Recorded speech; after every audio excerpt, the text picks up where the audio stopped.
Hello students, how are you? What are you doing in these lockdown days? Must be playing some games like Ludo or Snake and Ladder. And while playing this game, you're throwing a dice. And sometimes in order to win, you want particular number. Say 2 or 5 or 3. And what do you think? What are the chances that when you throw the die, you'll get the number you want?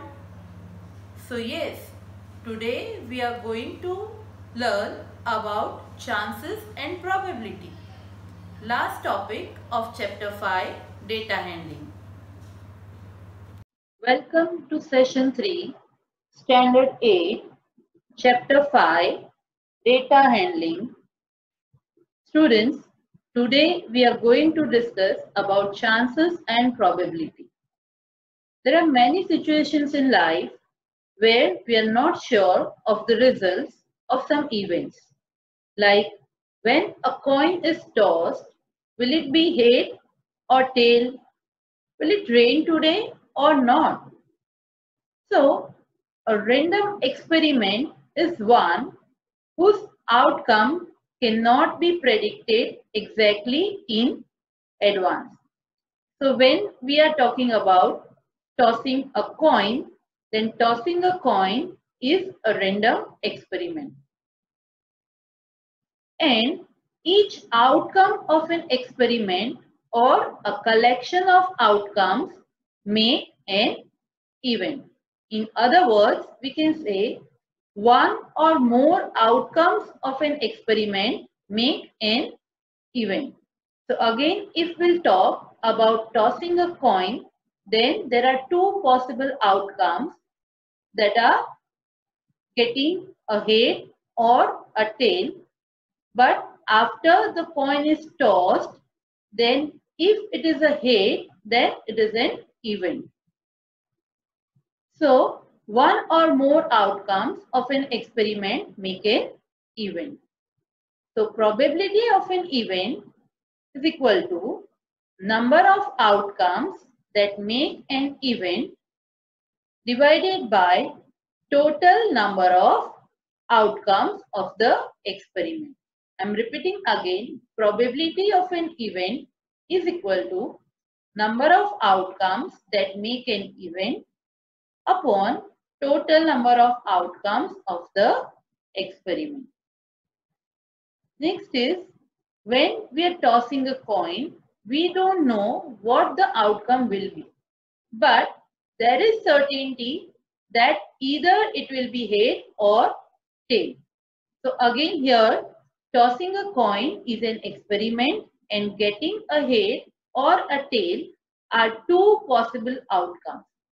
While getting a head after tossing a coin is an event. So, the chance of happening of an event ranges from being certain to happen. We define probability as the measure of the chance of happening of an event. Students, the word probability derives from the Latin probabilitas, which can also mean probity, a measure of the authority of a witness in a legal case in Europe. Isn't it interesting? Now, probability of an event ranges from 0 to 1. Probability of a certain event is always 1. Certain event means an event for which results are known. Example, getting a number smaller than 7 when a dice is rolled. So when we are rolling a dice, obviously we know that any number we are going to get is always going to be smaller than 7. Next is probability of an impossible event is 0. Example, getting a number greater than 6 when a dice is rolled. And Probability of an uncertain event is greater than 0 and less than 1. Example, getting a number 5 when a dice is rolled. When you are playing a game and sometimes for winning you need number 5, so you know that when you will roll a die you will get number 5, but you don't know how many chances are there. So here getting a number 5 is an uncertain event. To explain you probability more clearly, I have come up here with some activities. First, we are starting with a coin. The coin has two sides, a head and a tail. So when we'll twist the coin and we'll check, there are chances that either it will be a head or it will be a tail. So here we are getting a tail. So here spinning a coin or sometimes tossing a coin is an experiment, while getting a head or a tail is called an event. Students, as you can see, I have few spoons in a stand. So let's count them first. I have 2 black spoons and 1, 2, 3, 4, 5, 6, 7 and 8 wooden spoons. So 2 black spoons or plastic spoons and 8 wooden spoons. So total number of spoons I have are 10. Now if I'll pick a spoon from a stand, then it is going to be my experiment, and the spoon I am picking up is of wooden, then it is called an event. So first, if we have to calculate the probability of picking up a spoon and it is a wooden, then to calculate the probability, first we'll write number of plastic spoons, number of plastic spoons are 2, and same number of wooden spoons are 8, and total spoons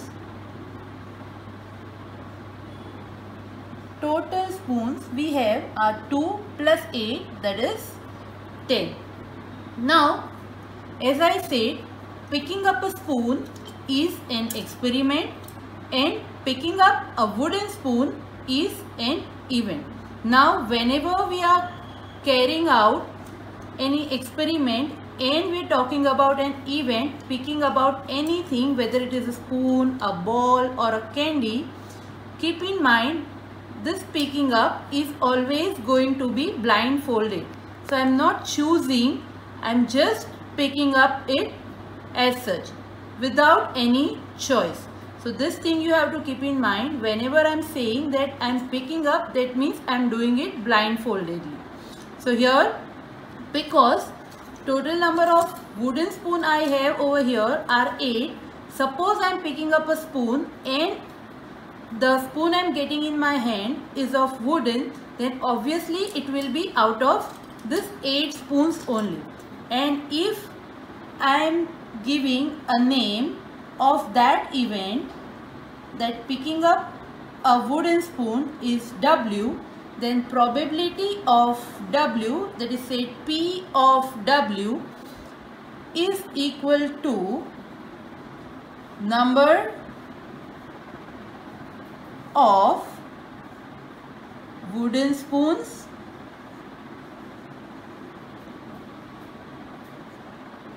upon total spoons. So number of wooden spoons I have are 8 and total number of spoons are 10. So here probability of picking up a wooden spoon, that is P of W, is equal to 8 upon 10, and further reducing it we will get 2 fours are 8 and 2 fives are 10 is equal to 4 upon 5.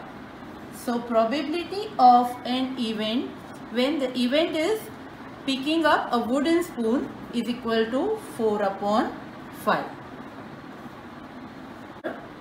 As you can see, I have few candies in two different bowls. In this bowl, I have 1, 2, 3 and 4 yellow candies, and over here I have 1, 2, 3, 4, 5 and 6 red candies. So now I have two different colored candies over here.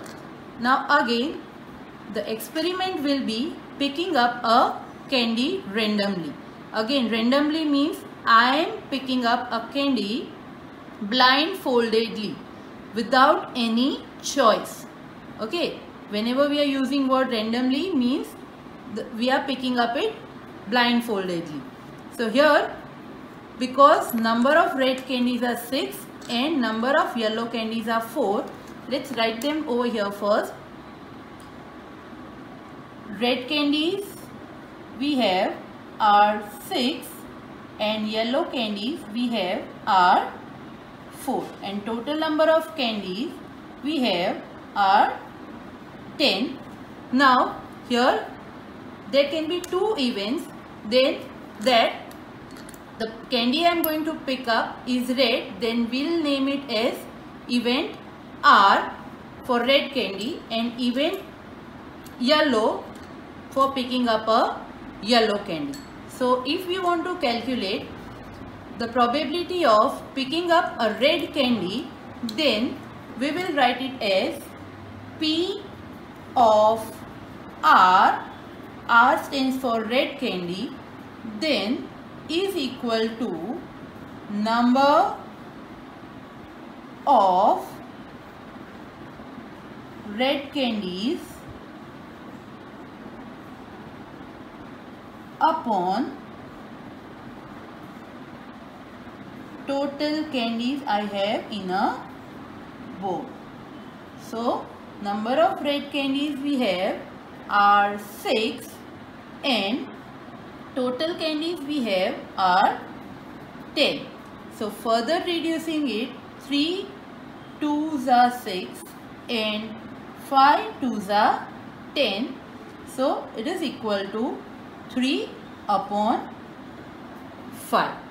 So probability of an event picking up a red candy from this bowl, that is P of R, is equal to 3 upon 5. Exercise 5.3. Question 1. List the outcomes you can see in this experiments. Here one diagram you are given where it is a spinning wheel. So first is spinning a wheel and second experiment is tossing two coins together. Here on the wheel you can see there are 5 sectors and 4 letters A, B, C, D, and in the fifth one again there is A. So let's see what can be the answer. So solution for question 1. First is list of outcomes of spinning the given wheel are A, B, C and D. Second, when two coins are tossed together, the possible outcomes of the experiment are HH, that is you will get head on both the coins, HT, that is head on first coin and tail on second coin. TH, that is tail on first coin and head on second coin. And last is TT, that is tails on both the coins. Question number 2. When a dice is thrown, list the outcomes of an event of getting a prime number, not a prime number, a number greater than 5, a number not greater than 5. Let's see solution of question 2. In a throw of a dice, list of the outcomes of an event of getting a prime number is 2, 3 and 5 because 2, 3 and 5 are the prime numbers. Second, not a prime number is 1, 4 and 6 where 4 and 6 are composite while 1 is neither prime nor composite. Third, a number greater than 5 is only number 6. Fourth, numbers not greater than 5. Not greater than 5 means less than 5 or equal to 5. So numbers not greater than 5 are 1, 2, 3, 4 and 5. Question number 6. Find the probabilities of the events given in question 2. So for all that we have done in question 2, now we have to calculate the probability. So first, here total number of outcomes are 6 because we have 6 numbers marked on a dice. First one, if A denotes the event getting a prime number, then favorable outcomes are 3. So P of A, that is probability of event A, is equal to 3 upon 6 is equal to 1 upon 2. Second, if B denotes the event not getting a prime number, then favorable outcomes are 3. So P of B is equal to 3 upon 6 is equal to 1 upon 2. Third, if C denotes the event that getting a number greater than 5 means getting number 6. There is only one number which is greater than 5. So favorable outcome is 1. So P of C is equal to 1 upon 6. Fourth, if D denotes the event getting a number not greater than 5. Numbers not greater than 5 means less or equal to 5. So numbers are 1, 2, 3, 4, 5. So favorable outcomes are 5. So P of D is equal to 5 upon 6. So students, here we are ending with third session as well as chapter number 5, data handling. I hope you are clear with the concepts of data handling, representation of graph and interpreting the graph and probability. So here is the homework for you. Exercise 5.1, question number 3 and 4. Exercise 5.2, question number 2, 3 and 5.